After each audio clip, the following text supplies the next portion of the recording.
नमस्कार साथियों, Vikram math classes में आप सभी का स्वागत है। और हमारा इस वीडियो के अंतर्गत हम राजस्थान आरपीएससी 2023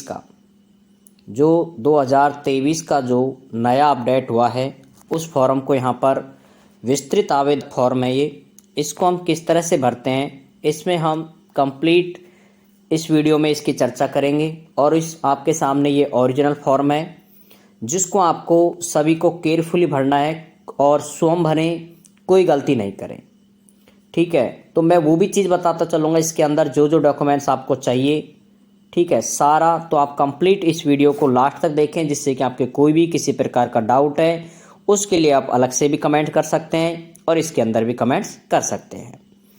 तो यहाँ पर देखो, ये पहले तो ये 2023 का है लेटेस्ट। तो जितने भी साइंस के हैं या फिर जिनका 19 तारीख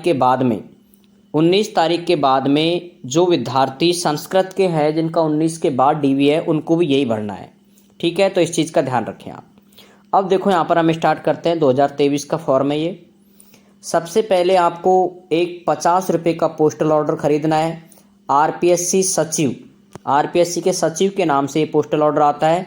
और ये आपको इस जो विस्तृत आवेदक फॉर्म है इसके 2 सेट रेडी करने हैं। 2 सेट रेडी करेंगे आप और दोनों सेटों को आपको निकाल करके भरना है पेन से। ठीक है, और ये फिर आपको दोनों के दोनों सेट आरपीएससी में जमा होते हैं। वहाँ एक लेंगे आपसे लेकिन भरने आपको 2 हैं। तो 50 रुपये का एक पोस्टल ऑर्डर ले, सिर्फ एक। ठीक है, अब यहाँ पर इसको किस तरह से भरते हैं। यहाँ पर आपका नया फ़ोटो होना चाहिए, जो आपने फॉर्म में भरा था वो वाला नहीं, नया लेटेस्ट अभी का। अब एक एक आवेदक प्रति की 2 प्रतियों में आपको भरना है। अब देखिए क्या कैसे भरेंगे, एक एक स्टेप वाइज देखते चलें। कोई भी परेशानी हो आप कमेंट्स भी कर सकते हैं।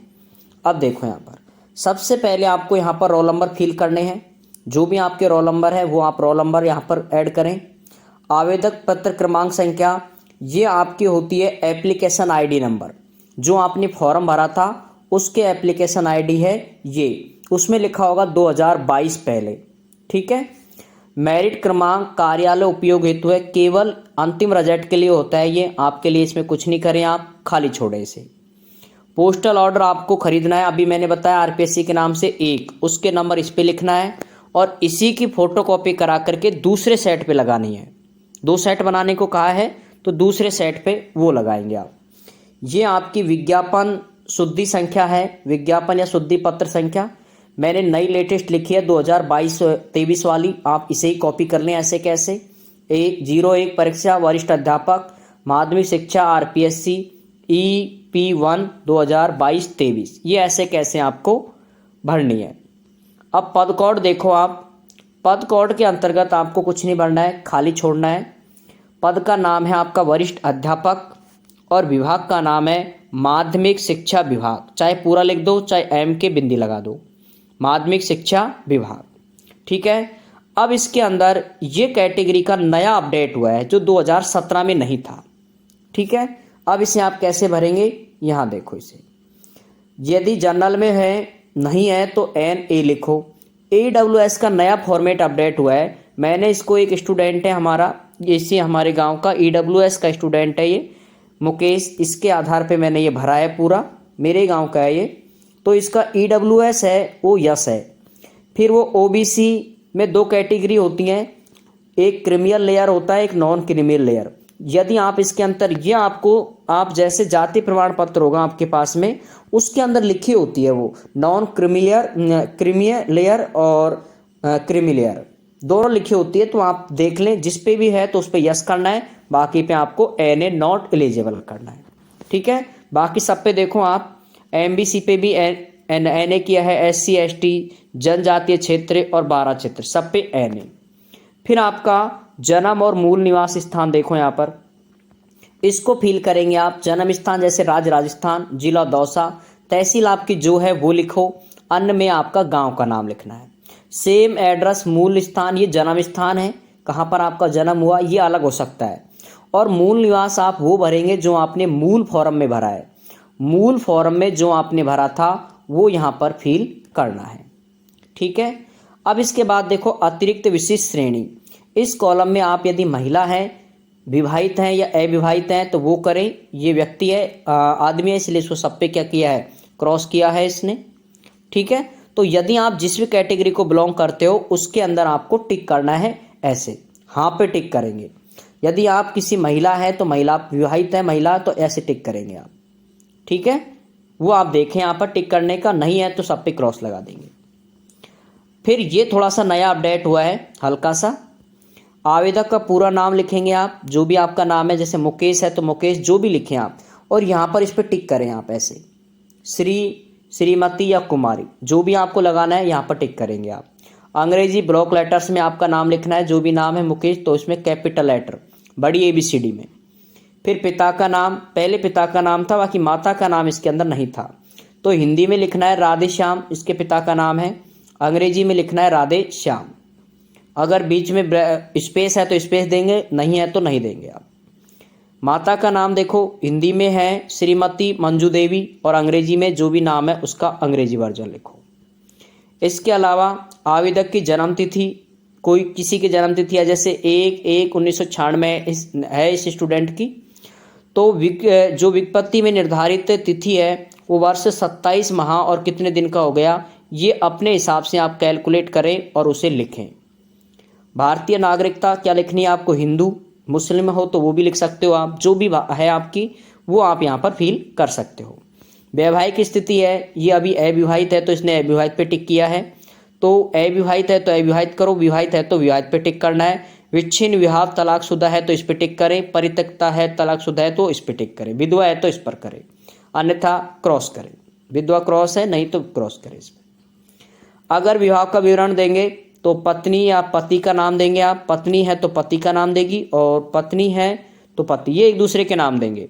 विवाह की आपको यहाँ पर डेट लिखनी है, विवाह का स्थान लिखना है, पंजीयन संख्या उसके अंदर लिखी होती है विवाह प्रमाण पत्र में, पंजीयन स्थान आपका कौन सा है वो भी लिखा होता है उसमें, और पंजीयन अधिकारी का नाम भी उसी के अंदर लिखा होता है, ऐसे एक साइन होता है इस तरह से वहाँ पर लिखा होता है। ठीक है, तो यहाँ तक आपको लगभग शायद क्लियर समझ आया होगा। अब देखो इसके बाद आगे संतान संबंधित, ये संतान संबंधित है तो इनके कुछ नहीं था इसलिए इसको नील करना है, और जिसके यदि है तो उसको यहाँ पर भरना है।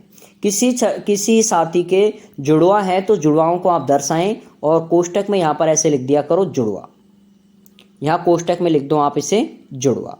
जुड़वा को दर्शाना है, जुड़वाओं की कोई परेशानी नहीं है, लेकिन किसी भी साथी के यदि 3 हैं तो यहाँ पर ऐड नहीं करें, क्योंकि यहाँ DV में प्रॉब्लम आ सकती है, आपका DV नहीं होगा। बाकी ऐसा नहीं है, ज्वाइनिंग के बाद में 3 तक भी उपलब्ध है, ऐसे कोई विशेष बात नहीं है।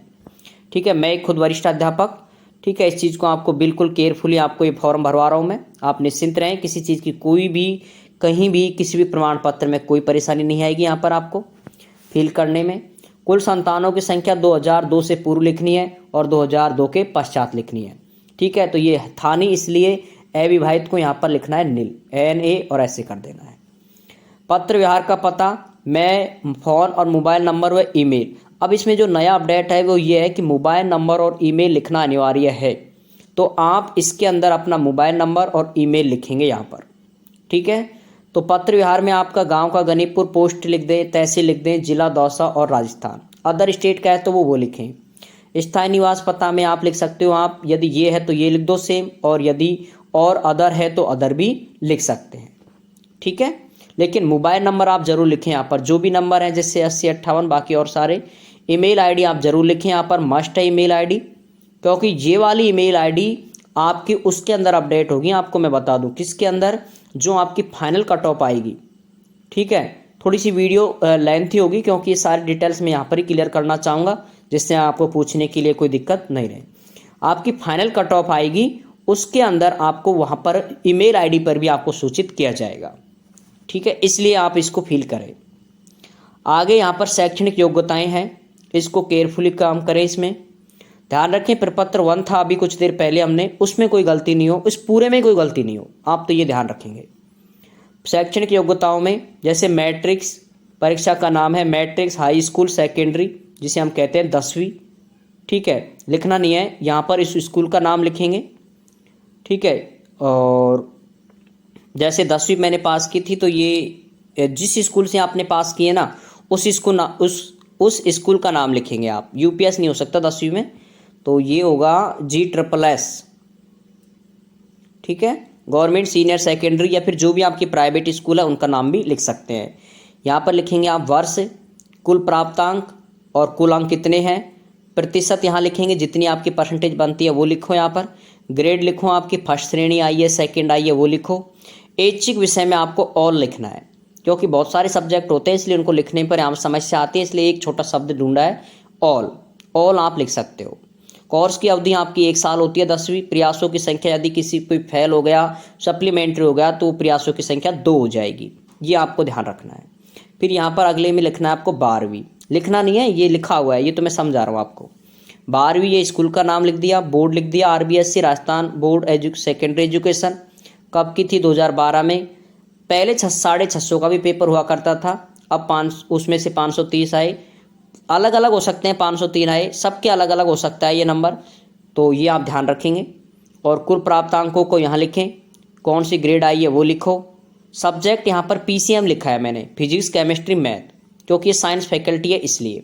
अब आप आर्ट्स वाले हो तो जैसे हिंदी के लिए H आ जाएगा, पॉलिटिकल के लिए P आ जाएगा और संस्कृत के लिए S आ जाएगा, ये भी आप लिख सकते हो। कितने होती है कोर्स की अवधि? 1 वर्ष। प्रयासों की संख्या कितनी है? 1। स्नातक अर्थात BSc आपने कहाँ से की? महाराजा कॉलेज 2015 से की है इसने, तो 950 आए 1350 में से। प्राप्त क्या प्रतिशत रहा वो लिखोगे आप, परसेंटेज कौन सी रही, फर्स्ट या सेकंड। ये सब्जेक्ट लिखोगे आप PCM फिजिक्स केमिस्ट्री मैथ, जो कि आपको HPS लिखना है यहाँ पर। कोर्स की अवधि 3 साल है और प्रयासों की संख्या 1 है। फिर यदि आपने MA या MSc या कुछ ऐसा किया है तो वो भी आप ऐड कर सकते हो इसी तरह से, आपने यदि किया है तो, नहीं तो नहीं। B.Ed का आपको भरना है यहाँ पर। B.Ed कब की है, कितने अंक हैं, कौन सी विषय चूज किए हैं आपने, विज्ञान गणित या संस्कृत हिंदी। 2 साल की है, एक फर्स्ट प्रयास में की है, कौन से में, वो आप लिखोगे। यदि आपने नेट सेट किया है तो वो भी आप ऐड कर सकते हो। PhD MPhil किया है तो वो भी कर सकते हो। अन डिप्लोमा में आप RSCIT भी ऐड कर सकते हो, ठीक है।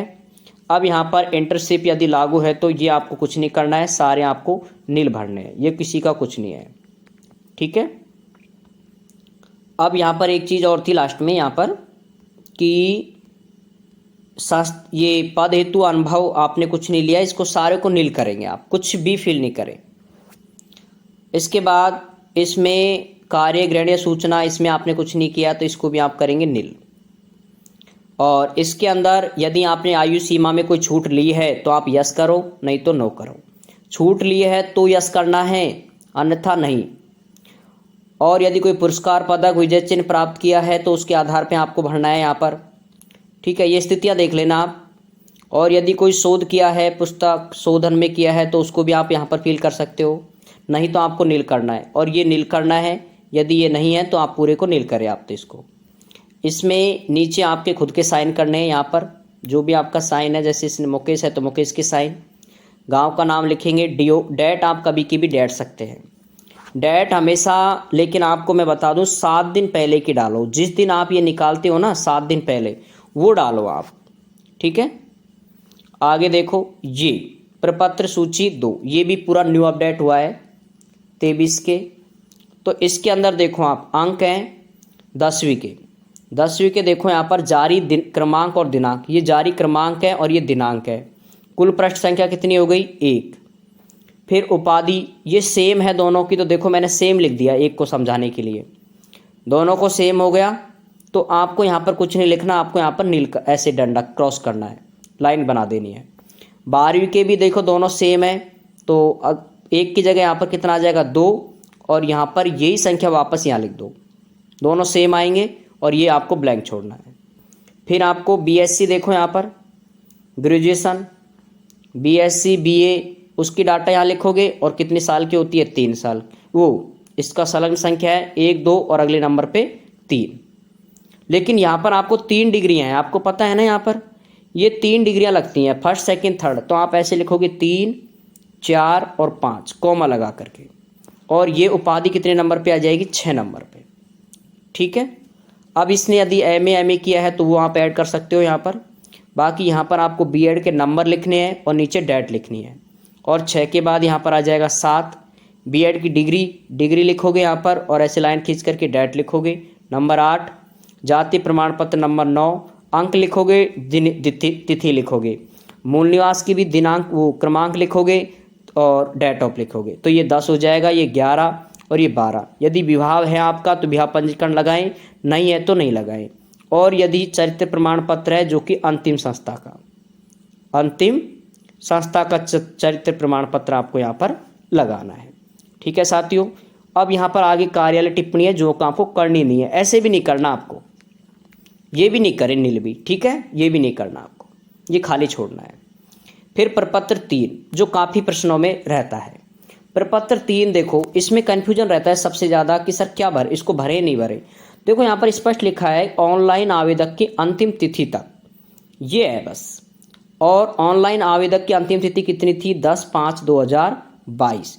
यदि इससे पहले आपका बीएड का रिजल्ट आ गया है, यदि बीएड का रिजल्ट आपका इस तारीख से पहले आ गया है तो आप इसे नहीं भरें। और यदि इसके बाद आया है, इसके बाद वाले ही इसको भरें। ठीक है। और यहाँ पर आपको संस्था प्रधान, राजपत्रित अधिकारी, अध्यक्ष, ये हस्ताक्षर में मोहर, ये आपको करवाना है। ध्यान रखो ये मोहर सारी चीज़ें किसकी होनी चाहिए? गवर्नमेंट की होती हैं, प्राइवेट की नहीं होती हैं। यहाँ पर आवेदक के हस्ताक्षर जो कि स्टूडेंट है उसके करवाने हैं यहाँ पर साइन। ठीक है। ये आपके प्रपत्र 3 की डाटा थी जो मैंने यहाँ पर क्लियर कर दी है। आगे देखो, ये अभ्यर्थी की संक्षिप्त चेकलिस्ट है जिसमें आपको शैक्षणिक योग्यता आपने पूर्ण कर ली है तो वो सर्वदानुरूप। अभ्यर्थी अंतिम तिथि की अनिवार्य शैक्षणिक योग्यता प्राप्त था, उसके बाद प्राप्त किया है, नहीं उससे पहले ही। यदि इसको एक एक चीज़ को आप पढ़ेंगे तो आपको खुद को भी समझ आ जाएगा कि पहले पे टिक करें या दूसरे पे।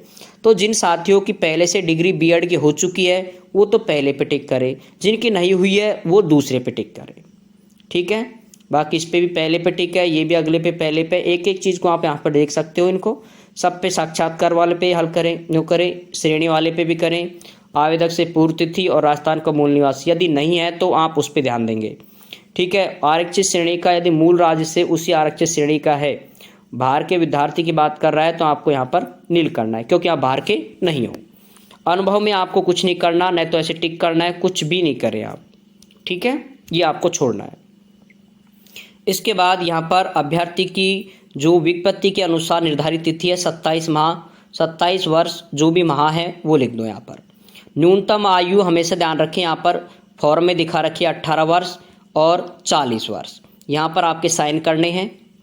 फिर परिनिरीक्षण टिप्पणी केवल कार्यालय हेतु, इसको आपको कुछ नहीं भरें, ये खाली छोड़ें। ठीक है। ऐसे भी नहीं करें अकाउंट नील कर दो, वो भी नहीं करना है आपको। ठीक है, ये पूरा छोड़ना है आपको। अब आता है अटेंशन फॉर्म। पहली बात तो इसको कोशिश करें ये भरे जाए इंग्लिश में, हिंदी में नहीं भरें इसको, बी केयरफुली। यहाँ पर आपके एक फ़ोटो लगानी है। ठीक है, यहाँ फ़ोटो लगाओगे और फोटो पे ऐसे साइन करोगे तिरछे। ठीक है। और एक फ़ोटो लगाओगे यहाँ पे उसमें विस्तृत आवेदक फॉर्म में जो मैंने आपको बता दिया, उस पर भी ऐसे ही साइन करोगे आप। क्लियर। अब इसको कैसे भरते हैं देखो, शुरू में कुछ नहीं पढ़ना, वार्निंग कुछ नहीं पढ़नी आपको, तो सीधा यहाँ पर आना है भरने वाले पर। पहले कॉलम है, इसके अंदर आपका नाम भरेंगे, रोल नंबर भरेंगे, जो भी आपका है, मेरिट कुछ नहीं भरना, खाली छोड़ें। यहाँ पर आपका एड्रेस भरना है, मुख्य रूप से थाना जरूर भरें, थाने का बहुत बड़ा योगदान है इसके अंदर, थाना भरें। अब स्टूडेंटों को परेशानी यह है कि सर हमारा थाना चेंज हो गया, तो आप यहाँ पर चेंज वाला थाना भरेंगे, चेंज वाला थाना, क्योंकि आपका जो पुलिस वेरिफिकेशन होगा वो नए थाने से होगा, न कि पुराने थाने से। और ये डाटा कुछ दिन बाद अपडेट हो जाएगी, थानों में सब में अपडेट है जैसे, क्योंकि डिस्ट्रिक्ट कलेक्टर बैठ चुके हैं तो वो डाटा आपको वहाँ से मिल जाएगा। ठीक है। तो आप नए थाने को इंक्लूड करेंगे इसके अंदर। चाहे आपने मूल निवास में पहला पुराना भरा है, लेकिन जिन साथियों का चेंज हो गया है वो चेंज को ही भरें, क्योंकि आपका पुलिस वेरिफिकेशन उसी के आधार पर होगा। चाहे आपके आधार कार्ड में अलग हो, कुछ भी अलग हो, उससे कोई प्रभाव नहीं है। यहाँ पर परमानेंट एड्रेस आपको भरना है, जो ऊपर है वो सेम टू सेम कॉपी कर दो, किसका अलग है तो किसी का अलग भी कर सकते हो। ये कह रहा है कि इफ़ ओरिजिनल रेजिडेंट पाकिस्तान या बांग्लादेश, आप इसके नहीं हो, इसको भी आपको भरना है नील। और ये 21 साल से अगर आप कोई इंक्लूड है पाकिस्तान का तो इसे भी आप करेंगे नील, ये भी आपका कोई कुछ नहीं है। इसके अलावा अपने फादर का full name, nationality of birth and domicile, कहाँ है, स्थान, कौन सी जगह पर उनका जन्म हुआ है, ये इनका क्या व्यवसाय है, जैसे कृषि है या कुछ और है, व्यवसाय लिखेंगे ये। ठीक है। Present postal address, if dad give last address, तो ये आपका एड्रेस भरना है। इसमें आपको कुछ नहीं करें, इनमें आप ऐसे छोड़ दें और इसमें करेंगे सेम एड्रेस, सेम जो आपका है वही इनका है। ठीक है। पोस्टल ऑर्डर में भी सेम कर सकते हो आप, यहाँ पर सेम। मदर का नाम लिखेंगे, नेशनलिटी लिख दो, प्लेस का स्थान लिख दो, और क्या व्यवसाय करती है, भाई गृहिणी है या फिर जो भी है, सेम सेम। और यदि किसी की वाइफ है, हस्बैंड है, उनकी डाटा भी आप यहाँ पर फिल करोगे। बाकी सेम सेम एड्रेस लिखना है, कुछ चेंज नहीं करें। अब आपको इसके अंदर क्या है, आगे का जो दे रखा है वो दे रखा है ब्रदर और सिस्टर का, जो सब साथियों को नील करना है, इसको कुछ नहीं फिल करें। ठीक है। इसके बाद इंफॉर्मेशन सन और डॉटर, जो कि फॉरेन यदि विदेश में पढ़ते हो, तो यदि आपके कोई पुत्र है, बेटा बेटी, वो विदेश में पढ़ता हो तो उसकी डाटा यहाँ पर फिल करनी है। आधार कार्ड के आपको नंबर फीड करने हैं, नेशनलिटी इंडियन है ही, डीओ भी आपको भरना है, और ये आपको जो आपका नोटिफिकेशन दे रखा था एडवर्टाइजमेंट, उसके आधार पे लिखनी है। एज ऑफ मैट्रिक कैलकुलेशन, 10वीं क्लास में आप कितने ईयर के थे वो यहाँ पर लिखनी है। प्लेस का नाम लिखना है, डिस्ट्रिक्ट और स्टेट, गनीपुर दौसा राजस्थान, डिस्ट्रिक्ट के state Dausa Rajasthan, district and state village of father, यहाँ पर ओरिजिनल बिलोंग कहाँ से करते हैं, फादर, रिलीजन कौन सा है, हिंदू, जो भी आपका है वो भर दो आप। ठीक है। आर यू शेड्यूल कास्ट या एसटी कार्ड से यदि हो तो हो या नहीं हो, तो ये नो है, क्योंकि ये ईडब्ल्यूएस में आता है तो इसको आप नो करेंगे। यदि एससी और एसटी में आता है तो उसको यस करना है। यहाँ पर स्कूल का नाम, कॉलेज एंड फुल एड्रेस, जो भी आपका नाम है, यूपीएस गनीपुर है, डिस्ट्रिक्ट दौसा है, पिन कोड लिखेंगे यहाँ पर, प्रवेश की तिथि लिखेंगे, नहीं पता है तो आप लगभग में प्रवेश तिथि लिख दें। डीओ डेट ऑफ लिविंग, इसको भी आप अप्रोक्स में जो रिजल्ट आया है आपका कौन सी ईयर का, यहाँ पर देखो 6, 7, 8, इसमें आपको 15 साल की एज में आपने कौन कौन सी चीज़ें पढ़ी हैं स्कूल और कॉलेज के बारे में। 15 साल की एज के, भाई 15 साल की एज में आपने जो जो डिग्रियां ली हैं वो आप यहाँ पर फिल कर दो। ख़ास तौर से इसके अंदर आप कॉलेज तक की कर दिया करो, कॉलेज तक की डाटा इसके अंदर फिल कर दो आप, कॉलेज तक की। ठीक है। इससे ज़्यादा नहीं होगा, कॉलेज तक की आप भर दो। जैसे 6, 7, 8 एक में आ गया, फिर 9, 10 एक में आ जाएगा, 11, 12 एक में आ जाएगा, और बस 12 तक की कर दो, कॉलेज नहीं बने 12 तक की कर दो, क्योंकि 15 साल की उम्र यहाँ तक हो जाती है। ठीक है। 12 तक कर देना आप, लास्ट 12वीं तक। ठीक है। ये भरने के बाद यहाँ पर आपको नील करना है कि यदि गवर्नमेंट सर्वेंट नहीं हो तो ही नील करें, यदि हो तो वो आपकी पूरी डाटा यहाँ पर फिल करो। ठीक है। आगे इसके बाद देखो यहाँ पर इसके अंदर आपको गवर्नमेंट हो तो ही आपको फिल करना है, नहीं तो आपको एक साथ ऐसे करके पूरे पे और एन नो लिख देना है। नो यस की कहा है, नो। अब यहाँ पर एक चीज़ थोड़ी सी ये है कि दो व्यक्तियों के जो लोकलिटी हैं, इनमें ध्यान रखो आपका खुद का भाई बंधु नहीं होना चाहिए। ठीक है। इस चीज़ को थोड़ा ध्यान रखें, भाई बंधु नहीं हो, मतलब लोकलिटी के आदमी होने चाहिए जो आपको परिचित हो, जानते हो, जो आपको आधार कार्ड भी दे सकते हैं और अपना फ़ोटो भी दे सकते हैं। ऐसे व्यक्तियों के नाम लिखेंगे आप। ठीक है। तो राजाराम हो गया और जगराम, ये 2 नाम हैं तो इनको लिख दिया मैंने। यहाँ पर आपके साइन करने हैं, यहाँ पर दिनांक लिख दो, प्लेस लिख दो। दिनांक आपको मैंने बता दी 7 दिन पहले की ही लिखें आप, ज़्यादा पहले नहीं लिखें। यहाँ पर एक जगह पर सिर्फ यहाँ पर आपको साइन कराने हैं प्रिंसिपल सर के, गवर्नमेंट स्कूल के प्रिंसिपल, और उसमें मुकेश लिख देगा, राधेश्याम कितने साल से आपको जानता है, ईयर या मंथ जो भी है वो लिख देगा यहाँ पर। ये आपका होता है कंप्लीट 2023 का फॉर्म। अब आपको इस फॉर्म से रिलेटेड किसी भी प्रकार की कोई दिक्कत है तो वो भी आप कमेंट्स कर सकते हैं। ठीक है साथियों, जय हिंद जय भारत, और मिलते हैं इसी तरह की नेक्स्ट न्यू अपडेट के साथ में। बहुत जल्दी आपकी डीवी होने के बाद में जैसे ही संभाग स्तर पे काउंसलिंग होगी उसकी डाटा भी आपको तुरंत अवेलेबल होगी। तो इसके लिए आप हमारे इस चैनल से और टेलीग्राम ग्रुप दोनों से जुड़ सकते हैं। ठीक है साथियों, जय हिंद जय भारत।